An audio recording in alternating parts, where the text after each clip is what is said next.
7 à 8, TF1, qui est l'invité du portrait d'Audrey Crespo-Mara ce 1er février? Comme chaque semaine depuis qu'elle a rejoint 7 à 8 en 2020, Audrey Crespo-Mara sera aux commandes de la rubrique intitulée Le portrait de la semaine au sein du magazine hebdomadaire de TF1. Voici qui sera l'invité de la journaliste dimanche 1er février 2026. Lancée pour la première fois sur l'antenne de TF1 en 2000. L'émission baptisée 7 à 8 s'est imposée au fil des années comme l'un des rendez-vous incontournables de la première chaîne.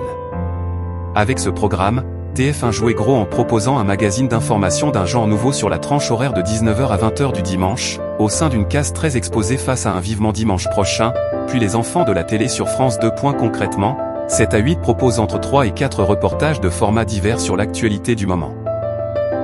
Actualité dite chaude ou magazine, politique, faits divers, événements internationaux. L'émission raconte chaque semaine l'actualité à travers les histoires de ceux qui la font, que ce soit des personnalités en vue ou des anonymes. 7 à 8, Audrey Crespo-Mara a rejoint le magazine hebdomadaire de TF1 en 2020. La dernière rubrique intitulée Le portrait de la semaine correspond à l'interview d'une personnalité ou d'un inconnu sur un événement majeur le concernant. Cet entretien était auparavant toujours réalisé par Thierry Demézières, qui n'apparaît jamais à l'écran.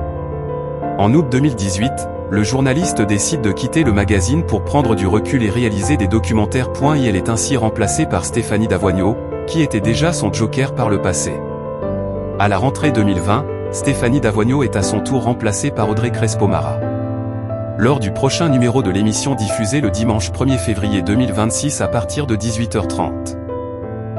L'ancienne animatrice de LCI interrogera Emmanuelle, qui est la mère d'un fils suicidé à l'âge de 15 ans. Harry Roselmack est commande de l'émission en solo depuis 2009.